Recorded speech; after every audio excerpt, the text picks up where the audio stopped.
네, 한 주간도 평안하셨습니까? 옆에 분하고 한번 인사하겠습니다. 평안하셨습니까? 인사하겠습니다. 네, 한 가지 더 인사하겠습니다. 하나님이 하십니다. 인사하겠습니다.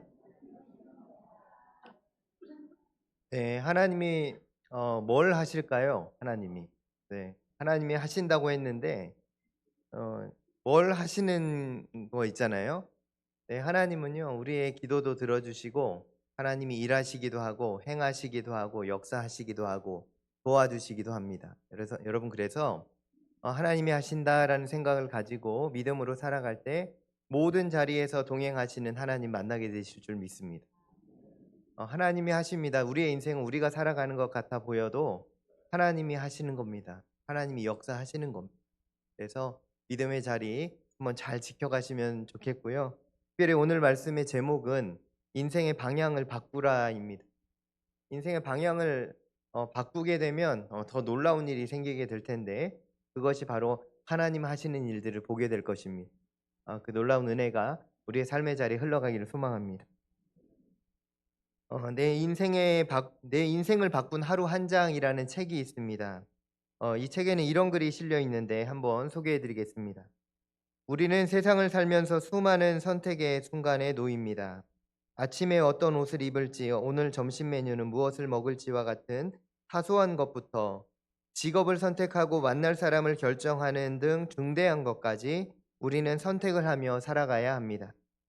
그리고 그 선택들이 모이고 모여서 나의 삶이 되고 내 인생의 기록이 됩니다.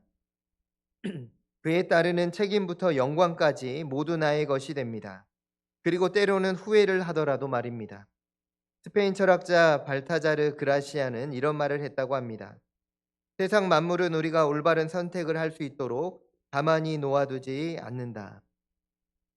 때로는 너무 많은 선택지가 우리를 혼란스럽게 하고 너무 많은 정보와 왜곡된 주장들이 우리의 눈과 귀를 혼탁하게 하기도 합니다. 때로는 내 선택과 다른 결과에 승복해야 할 때도 있습니다. 그럼에도 우리는 매일 선택을 해야 합니다. 그 선택들이 모이고 모여서 우리의 삶이 되고 우리의 인생이 될 것이기 때문입니다.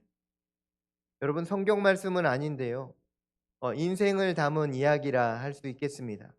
인생이란 이런 것이 아닐까 생각하면서 기록했던 책이라 할 수 있습니다. 여러분 어떻습니까? 요즘 마음 가운데 이건 아닌데라는 생각을 하고 계신 분이 혹시 있으십니까? 나는 정말 행복한가라는 고민에 빠져 계신 분이 계십니까? 나는 지금 하나님 안에서 정말 잘 살아가고 있는가 한번 질문해 보신 적이 있으십니까? 내 인생의 마지막에 서서 나는 내 인생을 돌아보면서 여러분 스스로 뿌듯해 할 수 있는 분이 계십니까? 정말 잘 살았다. 하나님 안에서 참 잘 살았다. 여러분 생각하시는 분이 있습니까? 예스라고 대답해 주시면 좋겠습니다. 그 인생 되면 좋겠습니다. 그런데요, 그런 인생이 우리 가운데 살아내기가 만만치 않다라는 것입니다. 여러분, 하나님께서 우리를 어떻게 살아가기를 원하실까? 내 인생 어떻게 살아가기를 원하시지? 여러분 질문해 볼 때에 하나님께서 분명히 우리에게 말씀해 주실 거예요. 하나님의 뜻대로 살아가기를 원하신다라는 것. 오늘 본문을 통하여 우리는 하나님께서 말씀하시는 인생의 방향을 깨닫고 다시금 우리의 인생을 바꿀 수 있는 전환할 수 있는 놀라운 은혜가 있기를 소망합니다.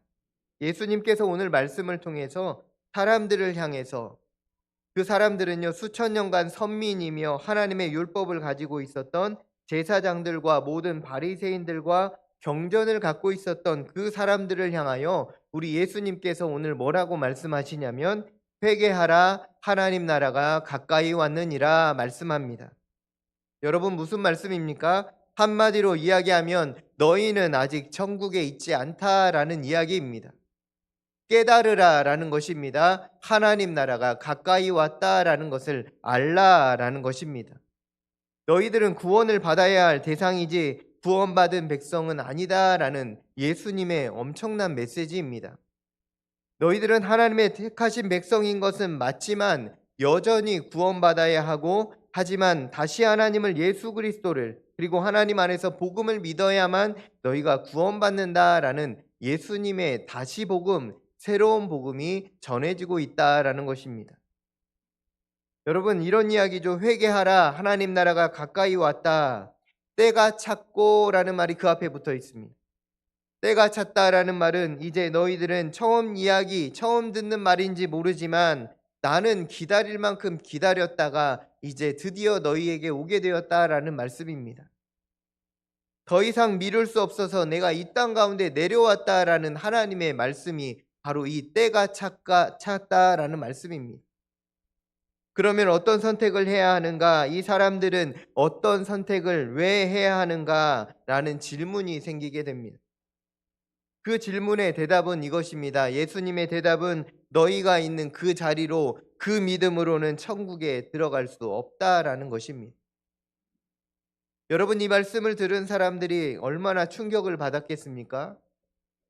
아마 당시 모든 것을 갖추고 있다라고 생각했던 사람들, 나는 천국에 갈 것이다. 아니, 천국을 살아가고 있다라고 생각했던 그 대제사장들, 율법학자들, 바리새인들, 다 율법에 정통한 자들, 그들이 얼마나 충격을 받았겠습니까?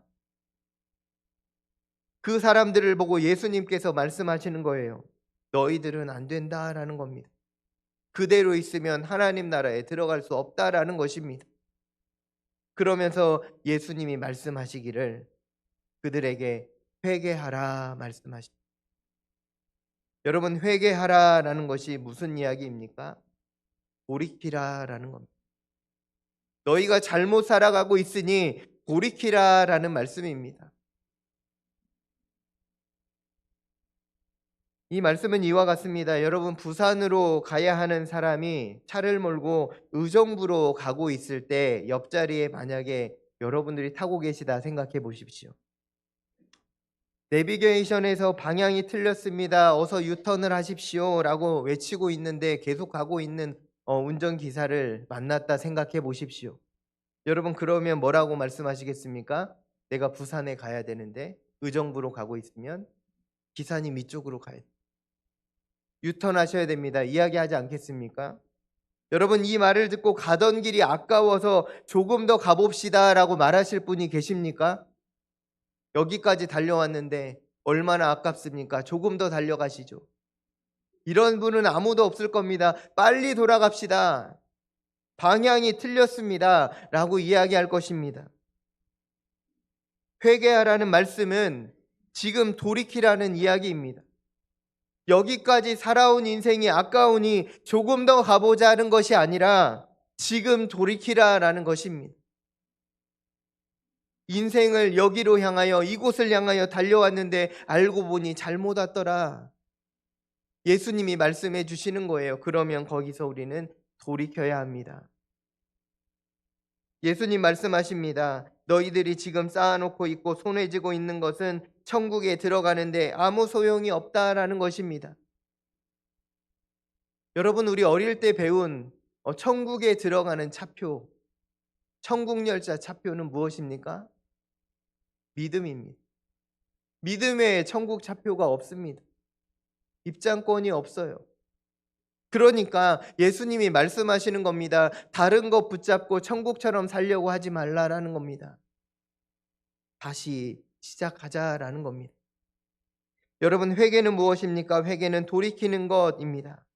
이제 떠나서 돌이켜서 그러면 우리는 어디로 가야 합니까? 아마도 질문하지 않았을까요? 여러분, 주님께서 이렇게 말씀하십니다. 돌이키니 누가 보입니까? 주님께서 보이는 거예요. 그래서 말씀해 주십니다. 따라하겠습니다. 너희는 나를 따르라. 예수님이 말씀하시는 한마디입니다. 너희는 나를 따를지니라.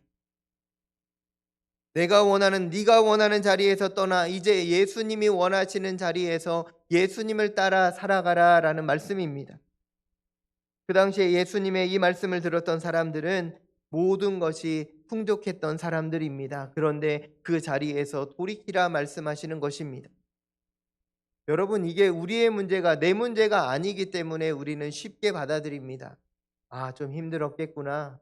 고민 좀 됐겠네. 라는 생각을 하게 됩니다. 그런데 오늘 우리에게 당면한 문제라고 한다면 이 문제는 보통 문제가 아닙니다. 그런데 이 말씀을 들었던 당시의 사람들 중에 어떤 사람들이 예수님께 물밀듯이 밀려옵니까? 삶이 어려웠던 사람들, 천국을 경험해 보지 못한 사람들, 세리와 창기와 낮은 사람들, 병에 걸린 사람들, 세상에 손가락질을 받던 사람들이 예수님의 말씀에, 그 말씀에 따라 나옵니다. 방향을 바꾸고 다시 믿음의 자리로 걸어왔던 사람들이 바로 그러한 사람들이었다라는 것입니다. 여러분, 오늘 우리는 어느 자리에 서 있습니까? 연약한 자입니까? 아니면 세상을 호령하는 자입니까? 세상을 살아갈 때 우리의 마음이 지금까지 어떠했던지 간에 오늘 이 말씀을 듣고 우리의 인생이 주님께로 돌아오기를 소망합니다. 예수님을 따라 살아가는 인생 한번 같이 살아보는 저와 여러분 되기를 축원합니다. 몇 가지 말씀을 나누겠습니다. 첫째로, 그렇다면 어떻게 해야 할 것인가? 첫째로, 메마름이 아닌 목마름의 자리로 나아가야 합니다. 같이 한번 읽겠습니다. 메마름이 아닌,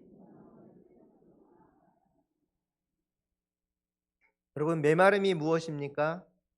메마름은요, 가뭄에 쫙 갈라진 논바닥을 상상해 보시면 됩니다.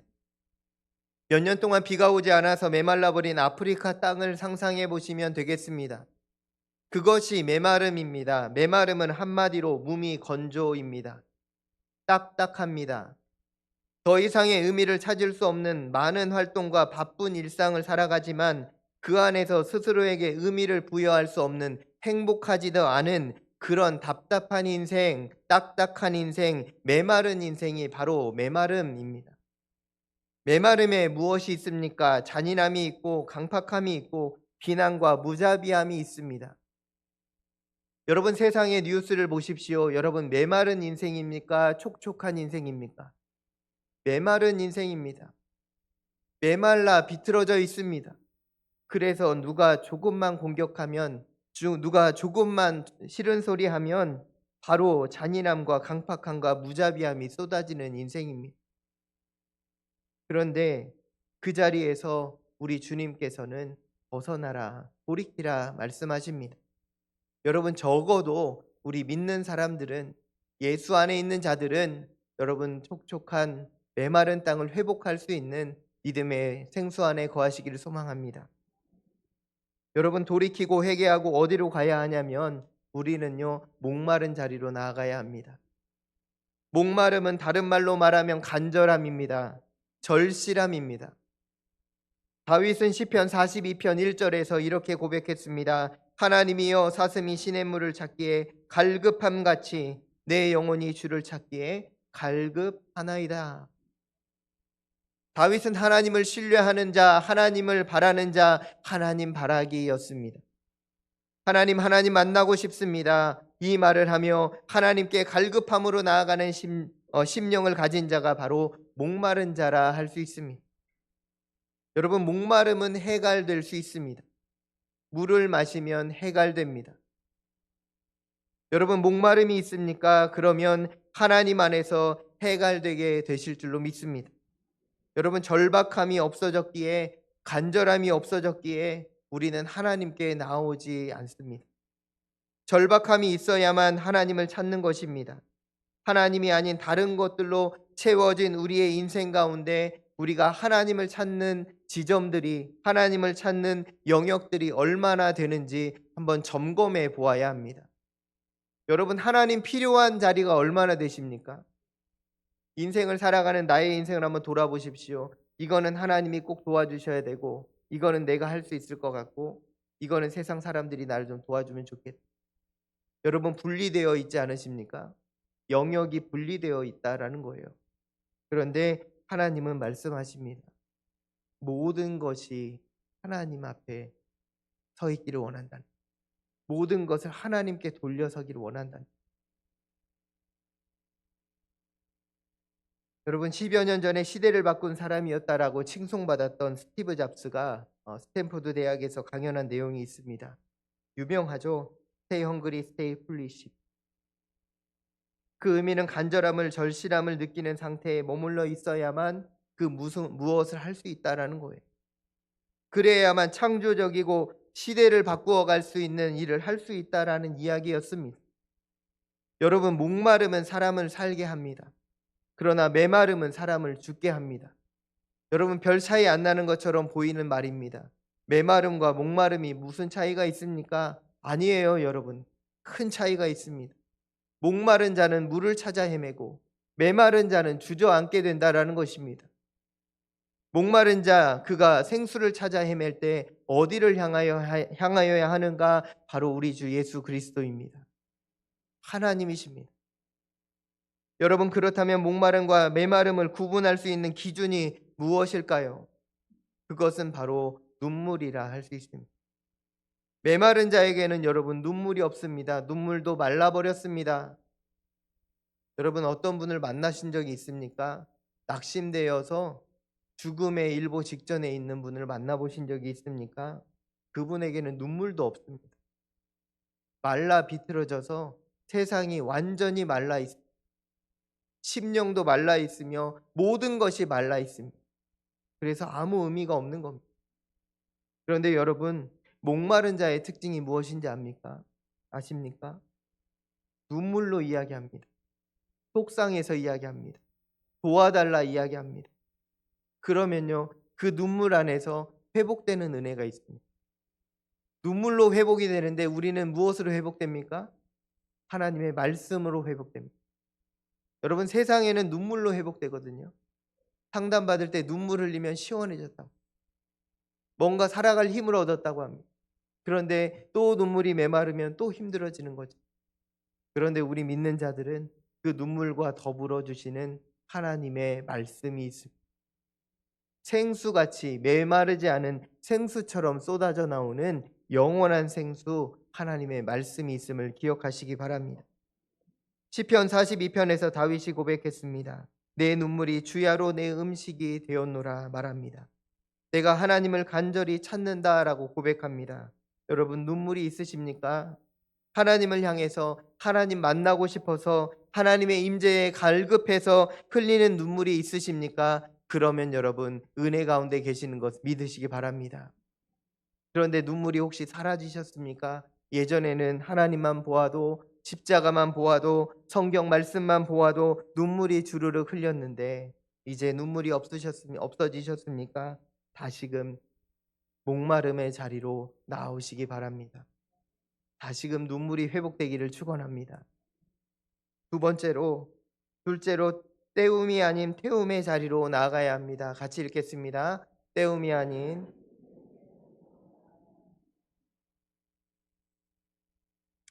여러분, 때움, 뭘 때울까요? 때우는 것 어디서 많이 들어보시지 않았습니까? 남자분들이 조금 더 많이 때워보셨을 텐데요. 시간을 때워야 하는 군대에서 가장 많이 때우는 일을 하셨을 겁니다. 모범생으로 열심히 앞장서서 하셨던 분들은 이해가 안 되시겠지만 그 시간을 때워내야 하는, 버텨내야 하는 일들을 해보셨던 분들은 때우는 인생이 뭔지를 아실 겁니다. 오늘날 우리 아이들도 물어보면요, 학교에서 시간을 때우고 옵니다. 잘 때우고 옵니다. 버텨내는 겁니다. 싫어도 그냥 때워내는 겁니다. 여러분, 직장에서도 그렇습니다. 직장 생활 열심히 하는 분이 있는가 하면 시간을 9시부터 5시까지 어떻게 때울까 고민하며 걱정하며 나아가는 분들이 계십니다. 여러분, 그런데요, 이렇게 시간을 하루하루 때우다 보면 일어나는 일이 무엇입니까? 아주 놀라운 일이 일어납니다. 시간을 잘 때우면 체력도 좋아지고 다 좋아져야 될 것 같은데, 에너지도 생기고, 그렇지 않습니다. 무기력증에 빠지, 억지로 마지못해 시키는 일만 하게 됩니다. 그래서 그 사람은 그냥 수동적인 인생으로 살아가게 됩니다. 손에 물 안 묻히고 무책임하게 구경하며 뒤따라가며 그냥 자신만 안전하게 거주하려 합니다. 이런 인생을 때우는 인생이라 할 수 있습니다. 그러나 여러분, 우리는 게으름과 태만과 나태함이 넘쳐나는 때움의 자리에서 일어나야 합니다. 돌아서야 합니다. 그러면 여러분, 어디로 가야 합니까? 세상은 이곳저곳 잘 이야기해 줍니다. 이렇게 살면 좋다, 저렇게 살아야 한다 이야기하지만 여러분 성경은 단 한 가지 구절입니다. 태워야 한다라는 것입니다. 그러면 뭘 태웁니까? 열정으로, 성령으로 태워야 합니다. 자신의 삶을 불사를 수 있는 하나님의 비전을 발견하고 그 인생을 향하여 나아가야 된다라는 것입니다. 열정은 무엇입니까? 혼신의 힘을 다하는 것입니다. 성령 안에서 하나님의 뜻을 발견하고 그 뜻대로 나아갈 때 하나님이 주시는 놀라운 태움의 역사가 일어날 줄로 믿습니다. 여러분, 지난주에 모리셔스라는 땅에서 사역하는 한 신학교 선배 선교사님의 편지가 갑자기 우리 교회로 왔습니다. 어떻게 왔는지는 모르겠습니다. 어떻게 알게 돼서 편지를 보낸 것 같아요. 학부 때부터 알고 지냈던 선배입니다. 선교지를 함께 기도하고 제가 견습 선교사 갔을 때 기도해주고 그 선배가 갔을 때 제가 기도해주고. 그런데 그런 선배가 지금 아프리카 모리셔스라는 땅에서 복음을 전하고 있다라는 소식을 전해줬습니다. 제가 그 선교사님의 편지를 읽으면서 이런 생각을 하게 됐습니다. 하나님, 뜨거운 선교의 열정을 회복시켜 주시고 그 뜨거운 사랑으로 태워지는 인생 되게 해 주십시오. 저는 여기에 있지만 여기서 하나님의 복음으로 태워지는 자 되게 해 주십시오. 또 하나님의 뜻이 계시면 하나님이 보내실지는 모르겠습니다. 그러나 하나님이 주신 그 삶의 자리가 여러분 성령으로 태워지는 자리가 되기를 소망합니다. 여러분 선교사님들 대단하세요. 참 정말 위대하십니다. 그런데요, 그렇게 할 수 있는 유일한 이유가 무엇입니까? 하나님이 함께 하시기 때문입니다. 여러분, 그분의 능력이 아니라 그분의 결단이 아니라 하나님이 함께 하시기에 그 일을 하는 것처럼 오늘 우리의 인생 가운데서도요, 주어진 삶의 자리에서 우리의 집의 문턱을 넘어갈 때마다 하나님의 선교지를 향해 걸어가는 선교사들처럼 선교사님으로 살아가시길 소망합니다. 여러분, 그러면요 매일의 선교사가 되는 거예요.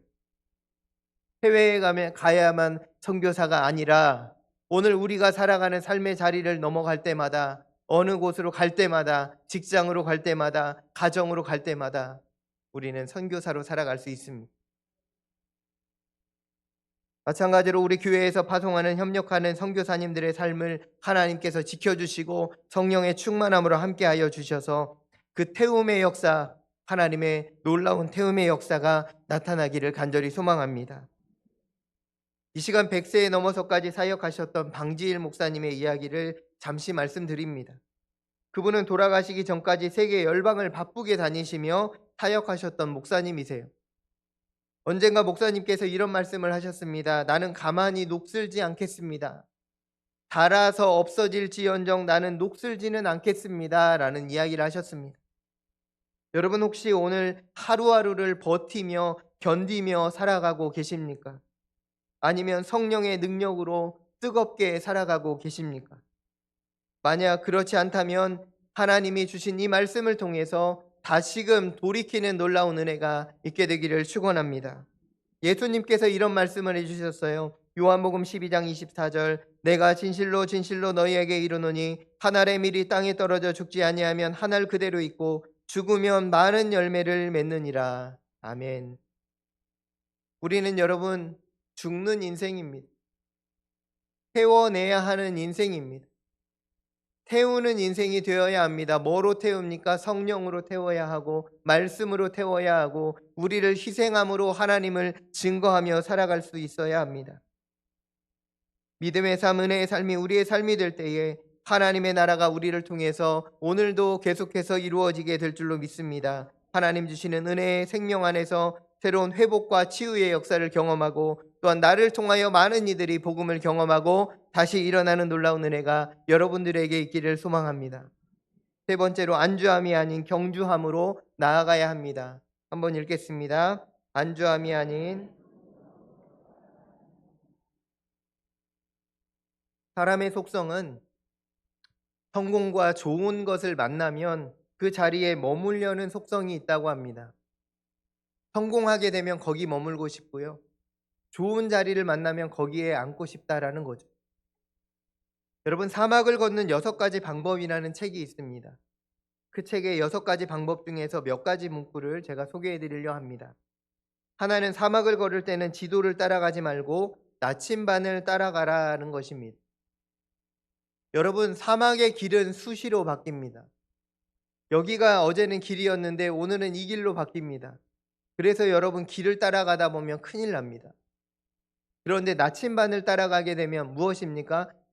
올바른 방향으로 나아가게 되면 그 길을 갈 수 있다라는 것입니다. 여러분, 우리의 인생이 마찬가지입니다. 인생길이 내가 걸어온 길이 정답이라고 생각하는 경향이 있습니다. 이 길로 와야 되고 이 길로 가야 됩니다. 그래서 자기의 주장이 아주 뚜렷해지는 것입니다. 그런데 여러분, 오늘날 요즘에 손주나 아니면 자녀들 입시를 한번 보셨습니까? 이제 미래에 주어질 유망한 직종들이 여러분 변하는 것을 아십니까? 내가 알고 있는 그 길로 가라고 하면 큰일 나는 세상입니다. 잘못됩니다. 잘못하다. 여러분, 내가 아는 길이 정답이 아니라 좋은 방향을 알려주는 사람들이 되어야 합니다. 여러분, 우리 자녀들에게도 마찬가지예요. 내가 해보니까 이게 제일 좋더라. 여러분, 아니에요. 그에게 인생의 좋은 길을 가르쳐 줄 수 있는 부모가 되어야 합니다. 부모도 마찬가지요. 조부모도 마찬가지입니다. 그런데 가장 좋은 길이 어디입니까, 여러분? 가장 좋은 곳이 방향이 어디입니까? 따라하겠습니다. 예수 그리스도. 예수님께로 방향을 정할 수 있도록 도와주셔야 됩니다. 예수님이 제일입니다. 하나님의 말씀이 제일입니다. 그래야 너희가 이 세상 방향을 정확히 알 수 있다. 내가 살아보니 그렇더라. 간증해 주셔야 됩니다. 그렇지 않습니까? 내가 살아보니 예수 믿는 것, 예배 드리는 것은 좀 뒤로 하고 그때 이렇게 했어야 된다. 알려주시지 마십시오. 잘못된 길을 왜 아이들에게 가르쳐 주십니까? 내가 살아보니 예배하고 하나님 말씀 따라가는 것이 가장 중요하더라. 이 간증이 우리의 삶에 나타나기를 소망합니다. 아이들이 생각할 때요, 들을 때 이렇게 생각할 거예요. 아닌데. 우리 선생님은 그렇게 얘기 안 했는데. 여러분, 그런데요, 세상의 길을 걸어가다가 막다른 길에 서게 되면, 어려운 일을 봉착하게 되면요, 우리 엄마 아빠 말이 생각나는 거예요. 우리 엄마가 그랬지. 우리 아빠가 그랬지. 하나님이 정답.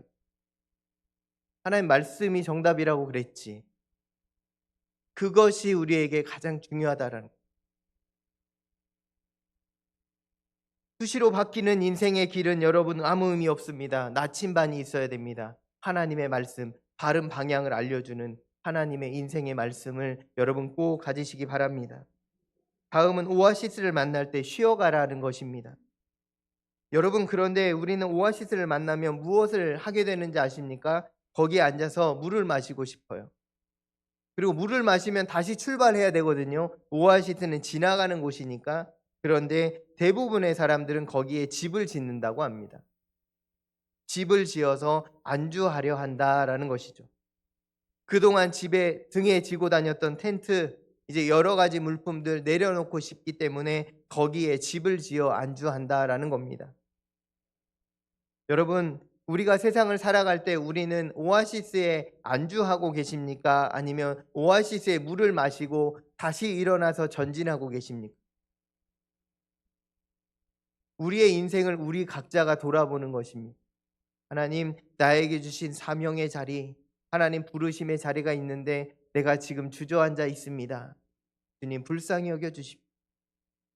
다시 힘을 주십시오. 다시 나아갈 수 있는 능력을 주십시오. 기도하며 일어나는 우리 모두가 되기를 소망합니다. 하나님은 히브리서 12장 1절과 2절 말씀에서 이렇게 말씀합니다. 한번 같이 읽겠습니다. 우리에게 구름같이 둘러싼 허다한 증인들이 있으니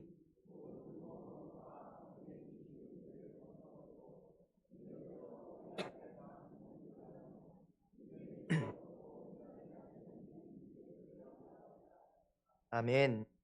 여러분, 신앙인은 경주자입니다. 다름질하는 자다라는 겁니다. 여러분, 죄가 얼마나 무서운지 아십니까? 무서운 그 이유가 뭔지 아십니까? 그것은 우리를 주저앉히기 때문입니다. 무거운 것을 얽매이게 만들어서 그 자리에 주저앉아 버리게 하는 것이 바로 죄라 할 수 있습니다. 더 이상 하나님께로 나아갈 힘을 잃게 만드는, 하나님, 저 같은 죄인은, 나 같은 죄인이 무슨 하나님의 은혜를 바라겠습니까? 하나님께 나아가기를 막아버리는 것이 죄성이라는 것. 하나님이 부르시면 다 버리고 그 순간 하나님께로 달려가야 하는데, 우리는 여전히 세상의 그런 죄성 때문에 남아있는 우리의 인생의 현장을 보게 됩니다. 여러분, 우리가 붙들고 있는 것이 무엇입니까? 한번 오늘 지금도 생각해 보시고 한 주간 동안 한번 생각해 보십시오. 내가 붙잡고 있는 게 뭔지, 내 손에 꽉 붙잡고 있는 것이 뭔지 한번 생각해 보십시오. 그거를 놓아야 합니다. 그거를 놓을 때 하나님을 다시 잡을 수 있습니다. 우리 아이들이요, 그런 거 있잖아요. 과자를 2개 주면 손에 꽉 잡. 그런데 더 좋은 걸 주는데요, 안 받습니다. 왜 그렇습니까? 이 맛있는 과자를 놓기가 싫어서 그래요. 더 맛있는 거라고, 더 많이 들어있다고 아무리 얘기해도요, 이 2개를 놓지 않습니다. 다 먹고 나서 놓을 수 있어요. 여러분, 우리 인생이 이렇습니다. 그렇지 않습니까? 내가 가진 이 2개를 꽉 잡고 하나님이 좋다고, 하나님 말씀이 가장 좋다고 아무리 얘기를 해도 맞습니다, 좋습니다 이야기하지만 이 2개를 꽉 잡고 있어요. 이걸 놓아야 하나님 말씀을 잡을 수 있는데 그걸 잘 하기가 어려운. 여러분, 냉장고를 열어보십시오. 집에 가시면 냉장고를 열어보시면 언제 먹을지 모르는 음식이 있습니다. 신발장을 열어보시면 언제 신은지 기억나지 않은 신발이 있을 겁니다. 옷장을 열어보셔도 몇 년간 한 번도 입지 않은 옷이 있을지도 모릅니다. 우리는 이 세상을 살아가면서 참 풍요롭게 살아가고 있는 것 같습니다. 그런데 그 풍요 가운데 가난함과 빈곤을 느낍니다. 주어진 것에 감사하는 법을 잃어버리게 됩니다. 없는 것에 불평하며 살아갑니다. 이것도 없고 저것도 없습니다. 그런데 이것도 있고 저것도 있습니다. 사랑하는 성도 여러분, 우리는 주님 말씀 앞에서 다시 일어나기를 소망합니다. 작은 성공과 작은 물질과 세상의 어떠한 것에 취해서 더 이상 움직이려 하지 않는 그 자리에서 주의 음성을 듣고 다시 일어나기를 소망합니다. 하나님은 그곳을 떠나라 돌이키라 말씀하시며 우리에게 달려오라 명하십니다. 여러분, 아브라함은 75세 때 부름을 받았고 모세는 80세에 부름을 받았습니다. 그런데 그 나이가 늦은 나이였지만 하나님께 붙들림 바 되었을 때 놀라운 인생의 말년을 보내게 됩니다. 여러분, 하나님께서 부르시는 음성에 적극적으로 반응하시길 축원합니다.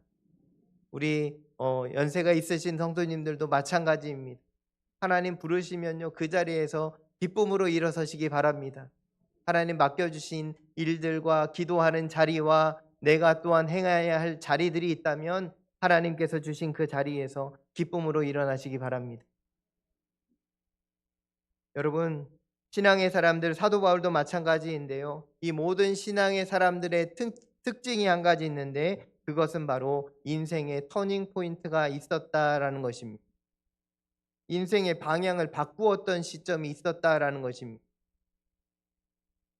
여러분, 우리는 어쩌면 하나님이 없는데도, 하나님이 같이 계시지 않는데도 너무나 편해서 그것이 하나님이 주신 편안함인지 세상이 주는 편안함인지 구분하지 못하며 살아가고 있는지 모릅니다. 그저 이렇게 생각하는 것이죠. 하나님 같이 해주셔서 감사합니다. 은혜 주셔서 감사합니다. 여러분, 그런데 정말 하나님의 은혜입니까? 정말 그 입술의 고백대로 내가 하나님께 감사하며 살아가고 있는지 돌아볼 수 있어야 합니다. 착각해서는 안 됩니다. 여러분, 메마름과 목마름을 구분하는 기준은 앞서 눈물이라 말씀드렸습니다. 그리고 인생을 때우고 태우는 것을 구분하는 기준은 무엇일까요? 그러면 뜨거운 마음입니다. 열정입니다. 하나님을 향한 열정. 마지막으로 안주함과 경주함을 구분하는 기준은 무엇일까요? 제가 고민해 봤는데요. 그것은 땀이라 할 수 있습니다. 땀. 열심히 달리는 사람이 흘리는 땀. 그것은 하나님이 기뻐하시는 땀인 줄로 믿습니다. 여러분, 안주함의 자리에는 간절함보다는 안정감이 있습니다. 거기에는 낯선 자리에서의 두려움도 거기에는 없습니다. 그렇게 하나님을 향한 기도와 간절함은 필요하지 않게 되는 것입니다. 사랑하는 성도 여러분, 안주함의 자리에서 일어나 경주함의 자리로 달려가시길 소망합니다. 그것이 우리에게 주시는 예비하신 하나님의 은혜의 자리입니다. 하나님은 오늘 우리가 인생의 방향을 완전히 바꾸시길 원하는데, 여러분, 그러면 좀 질문이 생기지 않습니까? 나는 좀 잘 살고 있다라고 생각하는 분 한번 마음으로 손들어 보십시오. 그분은 그곳으로 정말 열심히 더 달려가십시오. 하나님하고 딱 맞는 자리에 계시면. 그런데 그렇지 않으면 우리는 인생의 방향을 바꿔야 합니다. 하나님, 이제 하나님의 뜻대로 살겠습니다. 내가 서 있는 그 자리, 영성도 야성도 근성도 잃어버린 그 자리에서 완전히 돌아서라 말씀하시는 그 하나님의 말씀, 예수님의 말씀을 기억하고 돌아서는 은혜가 있기를 소망합니다. 여러분, 기억하십시오. 예수 그리스도만이 우리의 목마름을 해결하는 생수가 되십니다. 예수 그리스도만이 우리를 태우실 불이요, 우리가 달려가야 할 표대가 되십니다. 이제 우리는 메마름의 자리, 때움의 자리, 안주함의 자리에서 벗어나 목마름의 자리, 태움의 자리, 경주함의 자리로 나아가는 우리 모든 가락동교회 성도님들 되시기를 소망합니다. 예수 그리스도 안에서 새로운 인생을 살아가는 출발, 오늘 이 시간이 되기를 소망합니다. 그럴 때 하나님께서 붙으시는 인생, 하나님께서 역사하시는 인생, 하나님의 나라를 이루어가는 인생이 될 줄로 믿습니다. 기도하겠습니다. 하나님, 감사합니다. 우리의 인생길을 돌아보며 회개하게 하시니 감사합니다. 돌아서라 말씀하시는 주의 음성 앞에 돌이키게 하여 주시고, 하나님, 더 이상 메마름의 자리, 때움의 자리, 안주함의 자리가 아니라 목마름의 자리요, 태움의 자리요, 하나님과 함께 경주함의 자리로 달려가는 우리의 인생이 될 수 있도록 역사하여 주옵소서. 예수님의 이름으로 기도합니다. 아멘.